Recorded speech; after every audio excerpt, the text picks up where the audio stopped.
ಇನ್ನೂ ಅಕೌಂಟ್ಗೆ ಬೀಳದ ಗೃಹಲಕ್ಷ್ಮಿ ದುಡ್ಡು. ಸರ್ಕಾರದ ವಿರುದ್ಧ ಮಹಿಳೆಯರ ಆಕ್ರೋಶ. ತುಮಕೂರು ಮೆಟ್ರೋಗೆ ಕೈನಾಯಕರ ವಿರೋಧ. ಮಕ್ಕಳ ಬಿಸಿಯೂಟದಲ್ಲಿ ಹುಳುಗಳು ಪತ್ತೆ. ಎಲ್ಲದರ ಸಂಕ್ಷಿಪ್ತ ವರದಿಯನ್ನ ನೋಡ್ತಾ ಹೋಗೋಣ. ಕರ್ನಾಟಕ ಟಾಪ್ 20ಯಲ್ಲಿ ಕೈಗಾರಿಕಾ ಮತ್ತು ಐಟಿ-ಬಿಟಿ ಸಚಿವ ಪ್ರಿಯಾಂಕ್ ಖರ್ಗೆ ಮತ್ತು ಆರ್ಎಸ್ಎಸ್ ನಡುವಿನ ವಾಕ್ಸಮರ ತೀವ್ರಗೊಂಡಿದೆ. ಇದೀಗ ಸಚಿವ ಪ್ರಿಯಾಂಕ್ ಖರ್ಗೆ ಅವರು ಈ ಬಾರಿ ಆರ್ಎಸ್ಎಸ್ ವಿರುದ್ಧ ನೇರವಾಗಿ ಬೃಹತ್ ಭ್ರಷ್ಟಾಚಾರದ ಆರೋಪ ಮಾಡಿದ್ದಾರೆ. ಎಕ್ಸ್ ಮೂಲಕ ಗಂಭೀರ ಆರೋಪ ಮಾಡಿರುವ ಅವರು, ಹಿಂದಿನ ಬಿಜೆಪಿ ಸರ್ಕಾರದ ಅವಧಿಯಲ್ಲಿ ಕಲ್ಯಾಣ ಕರ್ನಾಟಕ ಮಾನವ ಸಂಪನ್ಮೂಲ ಕೃಷಿ ಮತ್ತು ಸಾಂಸ್ಕೃತಿಕ ಸಂಘ ಎಂಬ ಸಾಂವಿಧಾನಿಕ ಸಂಸ್ಥೆಯನ್ನು ರಚಿಸಲಾಗಿತ್ತು ಎಂದಿದ್ದಾರೆ. 500 ಕೋಟಿ ರೂಪಾಯಿ ಬಜೆಟ್ನೊಂದಿಗೆ ಮಾನವ ಸಂಪನ್ಮೂಲ ಅಭಿವೃದ್ಧಿಪಡಿಸುವ ಉದ್ದೇಶ ಈ ಸಂಸ್ಥೆಯದ್ದಾಗಿತ್ತು. ಆದರೆ ವಾಸ್ತವದಲ್ಲಿ ಈ ಪ್ರದೇಶದ ಅಭಿವೃದ್ಧಿಗೆ ಮೀಸಲಾದ ಹಣವನ್ನು ಆರ್ಎಸ್ಎಸ್ ಮತ್ತು ಅದರ ಅಂಗಸಂಸ್ಥೆಗಳ ಉಪಯೋಗಕ್ಕಾಗಿ ಬಳಸಲಾಗಿತ್ತು. ಈ ಮೂಲಕ 322 ಕೋಟಿ ರೂಪಾಯಿಗೂ ಹೆಚ್ಚು ಹಣವನ್ನು ದುರುಪಯೋಗಪಡಿಸಿಕೊಳ್ಳಲಾಗಿದೆ. ಇದು ಆ ಅವಧಿಯಲ್ಲಿ ರಾಜ್ಯದಲ್ಲಿ ನಡೆದ ಅತಿದೊಡ್ಡ ಹಗರಣ ಅಂತ ಟೀಕಿಸಿದ್ದಾರೆ. ಆಳಂದ ವಿಧಾನಸಭಾ ಕ್ಷೇತ್ರದ ಮತಗಳ್ಳತನ ಪ್ರಕರಣಕ್ಕೆ ಸಂಬಂಧಪಟ್ಟಂತೆ ಎಸ್ಐಟಿ ಚಾರ್ಜ್ ಶೀಟ್ ಸಲ್ಲಿಕೆ ಮಾಡಿದೆ. 22,000 ಪುಟಗಳ ದೋಷಾರೋಪ ಪಟ್ಟಿಯಲ್ಲಿ ಮಾಜಿ ಶಾಸಕ ಸುಭಾಷ್ ಗುತ್ತೇದಾರ್ ಪುತ್ರ ಹರ್ಷಾನಂದ ಸೇರಿ 7 ಮಂದಿಗಳನ್ನು ಆರೋಪಿಗಳನ್ನಾಗಿ ಉಲ್ಲೇಖಿಸಲಾಗಿದೆ. 5,994 ಮತಗಳನ್ನು ಅಳಿಸಿ ಹಾಕುವುದಕ್ಕೆ ಕಾಲ್ ಸೆಂಟರ್ ಬಳಕೆ ಮಾಡಿಕೊಳ್ಳಲಾಗಿದೆ. ಮತ ಕಳವಿಗೆ ಮಾಜಿ ಶಾಸಕರು ಕೂಡ ಹಣ ಪಾವತಿ ಮಾಡಿದ್ದಾರೆ. ದಾಳಿ ವೇಳೆ ಸಿಕ್ಕ ಡಿಜಿಟಲ್ ಸಾಕ್ಷ್ಯದಿಂದ ಕೃತ್ಯ ಗೊತ್ತಾಗಿದೆ. ಈ ಕೃತ್ಯದಲ್ಲಿ ತಂದೆ ಮಗ ಪ್ರಮುಖ ಆರೋಪಿಗಳು ಅಂತ ಉಲ್ಲೇಖಿಸಲಾಗಿದೆ. ಆದರೆ ಸುಭಾಷ್ ಗುತ್ತೇದಾರ್ ಮಾತ್ರ ಇದರಲ್ಲಿ ನಮ್ಮದೇನೂ ಪಾತ್ರವಿಲ್ಲ, ಉದ್ದೇಶಪೂರ್ವಕವಾಗಿ ನಮ್ಮ ಹೆಸರನ್ನು ಸೇರಿಸಲಾಗಿದೆ, BR ಪಾಟೀಲ್ ಕುತಂತ್ರದಿಂದಲೇ ಇದೆಲ್ಲ ನಡೆದಿದೆ ಅಂತ ಹೇಳಿ ಆರೋಪಿಸಿದ್ದಾರೆ. ಈಗ ಓಟ್ ಚೋರಿ ಏನು BR ಪಾಟೀಲ್ರು ಹೇಳ್ತಾ ಇದ್ದಾರೆ, ಅದು ತಪ್ಪು, ನಾವು ಮಾಡಿಲ್ಲ, ಸುಳ್ಳಿದೆ ಅದು.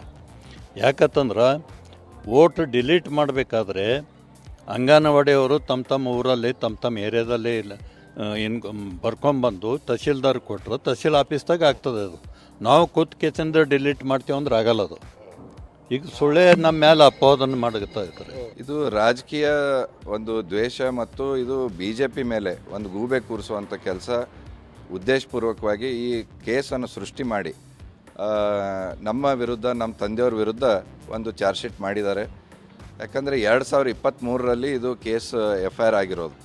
ಆದರೆ ಇಲ್ಲಿವರೆಗೂ ಆ ಕೇಸ್ ಏನು ಪ್ರಗತಿ ಕಂಡಿರಲಿಲ್ಲ. ಸುಳ್ಳೆ ಸೃಷ್ಟಿ ಮಾಡ್ತಾ ಇದ್ದಾರೆ ಉದ್ದೇಶಪೂರ್ವಕವಾಗಿ ನಮ್ಮ ವಿರುದ್ಧ, ನಮ್ಮ ತಂದೆಯವ್ರ ವಿರುದ್ಧ ಈ ಕೇಸು ಸೃಷ್ಟಿ ಮಾಡಿ ನಮ್ಮ ಹೆಸರು ಇದರಲ್ಲಿ ಹಾಕಿದ್ದಾರೆ.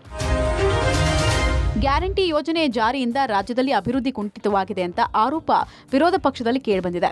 ಮತ್ತೊಂದು ಕಡೆ ಗ್ಯಾರಂಟಿಯ ಪ್ರಮುಖ ಯೋಜನೆ ಗೃಹಲಕ್ಷ್ಮಿ ಫಲಾನುಭವಿಗಳು 5 ತಿಂಗಳಿಂದ ಹಣ ಬಂದಿಲ್ಲ ಅಂತ ಪರದಾಡ್ತಿದ್ದಾರೆ.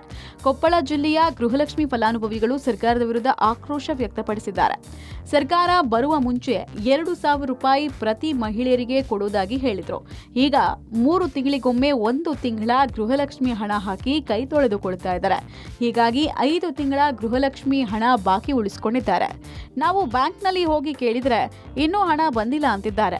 2,000 ರೂಪಾಯಿ ಬಂದ್ರೆ ನಮಗೆ ಅನುಕೂಲ ಆಗುತ್ತೆ. ಗೃಹಲಕ್ಷ್ಮಿ ಸರಿಯಾಗಿ ಬಡವರಿಗೆ ಮುಟ್ತಾ ಇಲ್ಲ. ಸರ್ಕಾರ ಕೂಡಲೇ ಪ್ರತಿ ತಿಂಗಳು ಹಣ ಹಾಕಬೇಕು ಅಂತ ಮಹಿಳೆಯರು ಆಗ್ರಹಿಸಿದ್ದಾರೆ. ಇಲ್ಲ ಅಣ್ಣ, ಬಂದಿಲ್ಲ. ಈಗ 5-6 ತಿಂಗಳಾಯ್ತು ಹಣ ಬಂದಿಲ್ಲ. ಏನ್ರ ಹಣದ ಬದಲು ಬೇರೆ ಏನಾದರೂ ವ್ಯವಸ್ಥೆ ಮಾಡೋಕ್ಕೆ ಹೇಳಿದ್ರೆ ಒಳ್ಳೇದ್ರಿ. ನಮಗೆ ಆ 2,000 ರೂಪಾಯಿ ಬೇಡ ಏನ್ರಿ, ಬಸ್ಸನ್ನು ಫ್ರೀ ತೆಗೆದು ಬಿಡ ಅಂತ ಹೇಳ್ರಿ. ಯಾವುದು ನಮಗೆ ಅದು ಇಷ್ಟ ಇಲ್ಲ ಏನ್ರಿ, ಹಣನೂ ಬಂದಿಲ್ಲ. ಈಗ ಒಂದು 2 ತಿಂಗಳದಿಂದ 1 ತಿಂಗಳು ತಗೊಂಬಂದಿದ್ರು. ಅಟ್ಲೆ ಒಂದು 3-4 ತಿಂಗಳಾಗಿತ್ತು ಬರಲಾರ್ದು. ಗೊತ್ತಿಲ್ಲ ರೀ, ನಾ ಈಗ ಅಲ್ಲೇ 2 ತಿಂಗಳದಿಂದ ತಗೊಂಡು ಬಂದಿದ್ದೀವಿ ರೀ. ಹೋಗಿಲ್ಲ, ಕೇಳಿಲ್ಲ, ಬಂದಿಲ್ಲ ಅಂತಾರೆ. ಇಲ್ಲಿ ಕೇಳಿದ್ರು ಬಂದ್ರೆ ಅನುಕೂಲ ಆಗುತ್ತೆ ರೀ. ಮತ್ತು ಯಾವ್ದಕ್ಕಾರ ಕಟ್ಕೊಂತೀವಿ, ಇದು ಮಾಡ್ಕೊಂತೀವಿ. ಇವರು ಎಲೆಕ್ಷನ್ ಟೈಮ್ನಾಗ ಆಶ್ವಾಸನೆ ಕೊಟ್ಟಿದ್ದಾರೆ ರೀ. ಅದ್ರ ನಂಬಿ ನಾವು ಆಶ್ವಾಸನೆ ಕೊಡ್ತಿದ್ದಾರೆ, ನಮಗೇನೋ ಅನುಕೂಲ ಆಗುತ್ತೆ ಮಹಿಳೆಯರಿಗೆ ಅಂತೇಳಿ ಎಲ್ಲರೂ ಓಟ್ ಹಾಕಿ ಗೆಲ್ಲಿಸಿದ್ದೀವಿ ಸರ್. ಅವ್ರೀಗ ಅದನ್ನು ದುರುಪಯೋಗ ತಗೊಂಡು ನಮ್ಗೆ ಯಾವುದು ಅನುಕೂಲ ಮಾಡ್ತಿಲ್ಲ. ಬೆಂಗಳೂರು ತುಮಕೂರು ಮೆಟ್ರೋ ಯೋಜನೆಗೆ ಕಾಂಗ್ರೆಸ್ ನಾಯಕರು ವಿರೋಧ ಮಾಡ್ತಿದ್ದಾರೆ ಅಂತ ಕೇಂದ್ರ ಸಚಿವ ವಿ ಸೋಮಣ್ಣ ಆರೋಪ ಮಾಡಿದ್ದಾರೆ.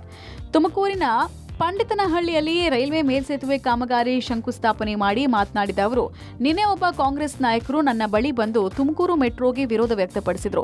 ಪರಮೇಶ್ವರ್ ಯಾಕೆ ತುಮಕೂರಿಗೆ ಮೆಟ್ರೋ ತೆಗೆದುಕೊಂಡು ಹೋಗ್ತಾರೆ ಅಂತ ಕೇಳಿದ್ರು. ಅದಕ್ಕೆ ನಾನು ಇಲ್ಲ ಪರಮೇಶ್ವರ್ ಒಳ್ಳೆ ಕೆಲಸ ಮಾಡ್ತಿದ್ದಾರೆ, ನಾನು ಅದಕ್ಕೆ ಸಹಕಾರ ಕೊಡ್ತೇನೆ ಅಂದೆ. ಅದಕ್ಕೆ ಆ ಕಾಂಗ್ರೆಸ್ ನಾಯಕ ಸುಮ್ಮನಾದ್ರು ಅಂದ್ರು. ನಾನು ಸಚಿವನಾದ ಬಳಿಕ ತುಮಕೂರು, ರಾಯದುರ್ಗ, ದಾವಣಗೆರೆ ರೈಲು ಮಾರ್ಗ ಕಾಮಗಾರಿಗೆ ಚಾಲನೆ ಕೊಟ್ಟಿದ್ದೇನೆ. 20ಕ್ಕೂ ಹೆಚ್ಚು ಮೇಲ್ಸೇತುವೆ ಮಾಡಿದ್ದೇನೆ ಅಂತ ಹೇಳಿದ್ರು. ಕಾಂಗ್ರೆಸ್ಸಿನ ಒಬ್ಬ ಮಹಾನ್ ನಾಯಕ ಏನಕ್ಕೆ ಪರಮೇಶ್ವರ್ ಅವರು ಮೆಟ್ರೋ ಬೆಂಗಳೂರಿಂದ ಅಲ್ಲಿ ತಗೊಂಡೋಗ್ತಾರೆ, ಅದರಿಂದ ಏನಾಯ್ತದೆ ಅನ್ನೋ ಮಾತನ್ನು ಕೇಳಿದ್ರು. ಅವ್ರಿಗೆ ನಮ್ಮ ಮನೆಯವ್ರ ಪಕ್ಕ ಕೂರಿಸಿ ಅವ್ರು ಕೂರ್ಸ್ಕೊಂಡು ಹೇಳಿದೆ, ಪರಮೇಶ್ವರ್ ಅವರು ಮಾಡಿರೋ ಕೆಲಸ ಉತ್ತಮವಾದದ್ದು. ಮಧ್ಯಾಹ್ನದ ಬಿಸಿ ಊಟದಲ್ಲಿ ಹುಳು ಪತ್ತೆಯಾದ ಘಟನೆ ದಾವಣಗೆರೆ ಜಿಲ್ಲೆಯ ಜಗಳೂರು ತಾಲೂಕಿನ ಚಿಕ್ಕಬನ್ನಿಹಟ್ಟಿ ಗ್ರಾಮದಲ್ಲಿ ನಡೆದಿದೆ. ಇದೇ ಊಟವನ್ನು ಮಕ್ಕಳಿಗೆ ಬಡಿಸ್ತಾ ಇದ್ದಾರೆ ಅಂತ ಪೋಷಕರು ಹಾಗೂ ಗ್ರಾಮಸ್ಥರು ಮುಖ್ಯ ಶಿಕ್ಷಕರನ್ನ ಹಾಗೂ ಅಡುಗೆ ಸಿಬ್ಬಂದಿಗಳನ್ನು ತರಾಟೆಗೆ ತೆಗೆದುಕೊಂಡಿದ್ದಾರೆ. ಒಂದು ವಾರದಿಂದ ಮಧ್ಯಾಹ್ನದ ಅನ್ನ ಮತ್ತು ಬೇಳೆಯಲ್ಲಿ ಹುಳು ಇದ್ರೂ ಕೂಡ ಅಡುಗೆ ಸಿಬ್ಬಂದಿ ಅದನ್ನು ಸ್ವಚ್ಛಗೊಳಿಸ್ತಿಲ್ಲ. ಊಟ ಮಾಡುವ ಮಕ್ಕಳು ಒಂದು ವಾರದಿಂದ ಹುಳುಗಳಿರೋದನ್ನು ಗಮನಿಸಿ ಊಟ ಮಾಡದೆ ಚರಂಡಿಗೆ ಸುರಿದು ಕೈ ತೊಳ್ಕೊಂಡು ಬರ್ತಿದ್ದಾರೆ ಅಂಥೇಳಿ ಗ್ರಾಮಸ್ಥರು ಆರೋಪಿಸಿದ್ದಾರೆ. ಇನ್ನು ಮಕ್ಕಳು ತಿನ್ನುವ ಆಹಾರವನ್ನು ಸ್ವಚ್ಛತೆಯಿಂದ ಮಾಡಿ ಇಲ್ಲ ಕೆಲಸಕ್ಕೆ ರಾಜೀನಾಮೆ ಕೊಟ್ಟು ಹೋಗಿ ಅಂಥೇಳಿ ಗ್ರಾಮಸ್ಥರು ಆಕ್ರೋಶ ವ್ಯಕ್ತಪಡಿಸಿದ್ದಾರೆ. ಕರ್ನಾಟಕದಲ್ಲಿ ಚಳಿಗಾಲದ ತೀವ್ರತೆ ದಿನದಿಂದ ದಿನಕ್ಕೆ ಹೆಚ್ಚಾಗ್ತಾ ಇದ್ದು ಜನಜೀವನದ ಮೇಲೆ ಪರಿಣಾಮ ಬೀರ್ತಾ ಇದೆ. ವಿಶೇಷವಾಗಿ ಉತ್ತರ ಹಾಗೂ ಕಲ್ಯಾಣ ಕರ್ನಾಟಕದ ಜಿಲ್ಲೆಗಳಲ್ಲಿ ಬೆಳಗಿನ ಜಾವ ತಾಪಮಾನ ತೀವ್ರವಾಗಿ ಇಳಿಕೆಯಾಗಿದ್ದು ಚಳಿ ಜನರನ್ನ ಗಡಗಡ ನಡುಗಿಸುವಂತೆ ಮಾಡಿದೆ. ಹವಾಮಾನ ಇಲಾಖೆ ಮಾಹಿತಿ ಪ್ರಕಾರ ಈ ಸ್ಥಿತಿ ಇವತ್ತು ಕೂಡ ಮುಂದುವರಿಯುವ ಸಾಧ್ಯತೆ ಇದೆ. ಉತ್ತರ ಒಳನಾಡಿನ ಹಲವಾರು ಜಿಲ್ಲೆಗಳಾದ ಬೀದರ್, ಬೆಳಗಾವಿ, ಬಾಗಲಕೋಟೆ, ಧಾರವಾಡ, ಗದಗ, ಕಲಬುರಗಿ, ರಾಯಚೂರು, ವಿಜಯಪುರ ಮತ್ತು ಯಾದಗಿರಿಗಳಲ್ಲಿ ಮುಂದಿನ ಕೆಲವು ದಿನಗಳವರೆಗೂ ತೀವ್ರ ಶೀತಗಾಳಿ ಬೀಸಲಿದೆ ಎನ್ನಲಾಗಿದೆ. ರಾಯಚೂರು ಜಿಲ್ಲೆಯಲ್ಲಿ ಈ ಬಾರಿ ದಾಖಲೆ ಮಟ್ಟದ 9 ಡಿಗ್ರಿ ಸೆಲ್ಸಿಯಸ್ ಕನಿಷ್ಠ ಉಷ್ಣಾಂಶ ದಾಖಲಾಗಿತ್ತು. ತಂಪು ಗಾಳಿಗೆ ಬಿಸಿಲು ನಾಡಿನ ಜನ ತಂಡ ಹೊಡೆದಿದ್ದಾರೆ. ಕಲಬುರಗಿಯಲ್ಲಿ 9.8 ಡಿಗ್ರಿ ಸೆಲ್ಸಿಯಸ್, ವಿಜಯನಗರದಲ್ಲಿ 11.2 ಡಿಗ್ರಿ ಸೆಲ್ಸಿಯಸ್ ಮತ್ತು ಯಾದಗಿರಿಯಲ್ಲಿ 12.5 ಡಿಗ್ರಿ ಸೆಲ್ಸಿಯಸ್ ಕನಿಷ್ಠ ಉಷ್ಣಾಂಶ ದಾಖಲಾಗಿದೆ. ಕಳೆದ 3-4 ದಿನಗಳಿಂದ ಚಳಿಯ ಪ್ರಮಾಣ ಹೆಚ್ಚಾಗ್ತಾ ಇದ್ದು ಇನ್ನು 5 ದಿನ ಜಿಲ್ಲೆಯಲ್ಲಿ ಚಳಿಯದೇ ಅಬ್ಬರ ಮುಂದುವರಿಯಲಿದೆ. ಚಳಿಯ ಹೊಡೆತದಿಂದ ತಪ್ಪಿಸಿಕೊಳ್ಳೋಕೆ ಜನ ಬೆಂಕಿ ಹಾಕಿ ಚಳಿ ಕಾಯಿಸಿಕೊಳ್ತಾ ಇರುವ ದೃಶ್ಯ ಅಲ್ಲಲ್ಲಿ ಕಂಡು ಬರ್ತದೆ. ಕೋಲ್ಡ್ ವೆದರಿಂದ ಏನಾಗುತ್ತೆ ಅಂದರೆ ರಕ್ತನಾಡಿಗಳೆಲ್ಲ ಸಣ್ಣವಾಗ್ತದೆ. ಹೃದಯದ ಮೇಲೆ ಒತ್ತಡ ಬಿದ್ದು BP ಜಾಸ್ತಿ ಆಗಿ ಹಾರ್ಟ್ ಅಟ್ಯಾಕ್ ಆಗೋ ಚಾನ್ಸ್ ಇರುತ್ತೆ. ಮನೆಯಲ್ಲೇ ಇರೋದು ಒಳ್ಳೆಯದು, ಸ್ಪೆಷಲಿ ವಯಸ್ಸಾದವರು ಮನೆಯಲ್ಲೇ ಇರೋದು ಒಳ್ಳೆಯದು. ಸಂಗೀತ ನಿರ್ದೇಶಕ ರಿಕ್ಕಿ ಕೇಜ್ ಅವರ ಮನೆಯಲ್ಲಿ ಕಳ್ಳತನವಾಗಿದೆ. ಮನೆಯ ಸಂಪ್ನ ಮುಚ್ಚಳ ಕದ್ದಿದ್ದು, ಈ ಕುರಿತು ರಿಕ್ಕಿ ಅವರು ಎಕ್ಸ್ ಖಾತೆಯಲ್ಲಿ ಬೆಂಗಳೂರಿನ ಪೊಲೀಸರಿಗೆ ಟ್ಯಾಗ್ ಮಾಡಿ ದೂರು ನೀಡಿದ್ದಾರೆ. ಸಂಪ್ನ ಮುಚ್ಚಳ ಕದಿತಾ ಇರೋ CCTV ದೃಶ್ಯಗಳನ್ನ ರಿಕ್ಕಿ ಕೇಜ್ ತಮ್ಮ ಎಕ್ಸ್ ಖಾತೆಯಲ್ಲಿ ಹಂಚಿಕೊಂಡಿದ್ದಾರೆ. ಝೊಮ್ಯಾಟೊ ಡೆಲಿವರಿ ಬಾಯ್ ಮನೆಯ ಒಳಗಡೆ ಬಂದು ಕಳ್ಳತನ ಮಾಡಿದ್ದಾರೆ ಎಂದು ಅನುಮಾನ ವ್ಯಕ್ತಪಡಿಸಿದ್ದಾರೆ. ಡಿಸೆಂಬರ್ 11ರಂದು ಸಂಜೆ 6 ಗಂಟೆಗೆ ಇಬ್ಬರು ಯುವಕರು ಬೈಕ್ನಲ್ಲಿ ಬಂದಿದ್ದು, ಆ ಪೈಕಿ ಓರ್ವ ಮನೆಯ ಗೇಟ್ ಒಳ ಬಂದಿದ್ದಾನೆ. ಕೂಡಲೇ ಸಂಪ್ನ ಮೇಲಿರುವ ಕಬ್ಬಿಣದ ಮುಚ್ಚಳವನ್ನ ಎತ್ತಿಕೊಂಡು ಗೇಟ್ನ ಹೊರಗೆ ಹೋಗಿ ಬೈಕ್ನಲ್ಲಿ ಇಟ್ಕೊಂಡು ಎಸ್ಕೇಪ್ ಆಗಿದ್ದಾರೆ. ಈ ವೇಳೆ ಬೈಕ್ ಮೇಲಿಂದ ಬ್ಯಾಗ್ ಒಂದು ಬಿದ್ದಿದ್ದು ಕೆಂಪು ಬಣ್ಣದ ಫುಡ್ ಡೆಲಿವರಿಗೆ ಬಳಸುವಂತಿದೆ. ಈ ಇಬ್ಬರು ಮೊದಲು ಮನೆಯ ಬಳಿ ಬಂದು ಪರಿಶೀಲನೆ ಮಾಡಿ ಬಳಿಕ ಕಳ್ಳತನಕ್ಕೆ ಇಳಿದಿದ್ದಾರೆ. ಬೈಕ್ನ ನಂಬರ್ ಪ್ಲೇಟ್ ಹಾಗೂ ಮನೆಯೊಳಗೆ ಬಂದ ಕಳ್ಳನ ಫೋಟೋದ ಸ್ಕ್ರೀನ್ ಶಾಟ್ ಕೂಡ ಹಂಚಿಕೊಂಡಿದ್ದು, ಈ ಸಂಬಂಧ ಬೆಂಗಳೂರು ಪೊಲೀಸರಿಗೆ ಟ್ಯಾಗ್ ಮಾಡಿ ದೂರು ದಾಖಲಿಸಿದ್ದಾರೆ.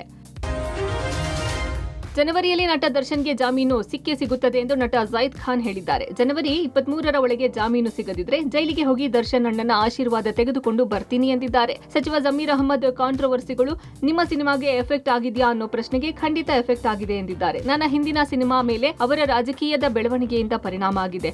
ಅವರ ಕಾಂಟ್ರವರ್ಸಿಗಳಿಂದ ನನ್ನ ಸಿನಿಮಾ ಬಾಯ್ಕಾಟ್ ಮಾಡಿದ್ರು. ಮನಸ್ಸಲ್ಲಿ ಕೆಲ ಮಾತುಗಳು ಇವೆ, ಅವುಗಳನ್ನ ಬಾಯಲ್ಲಿ ಈಗ ಹೇಳೋಕೆ ಆಗೋಲ್ಲ. ಗೆದ್ದ ಮೇಲೆ ಹೇಳಿದ್ರೆ ಅದಕ್ಕೆ ತೂಕ ಇರುತ್ತೆ ಅಂದ್ರು. ಇನ್ನು ಪೈರಸಿ ಮಾಡುವವರು ಮಾಡ್ಲಿ ಸಂತೋಷ, ಆದ್ರೆ ಅಪ್ಪಿತಪ್ಪಿ ಸಿಕ್ಕಾಕೊಂಡ್ರೆ ನಾನು ಬಿಡೋದಿಲ್ಲ. ಸೊ ಹುಷಾರಾಗಿ ಇರಿ ಎಂದು ಪೈರಸಿ ಮಾಡೋರಿಗೆ ವಾರ್ನಿಂಗ್ ಸಹ ಮಾಡಿದ್ದಾರೆ.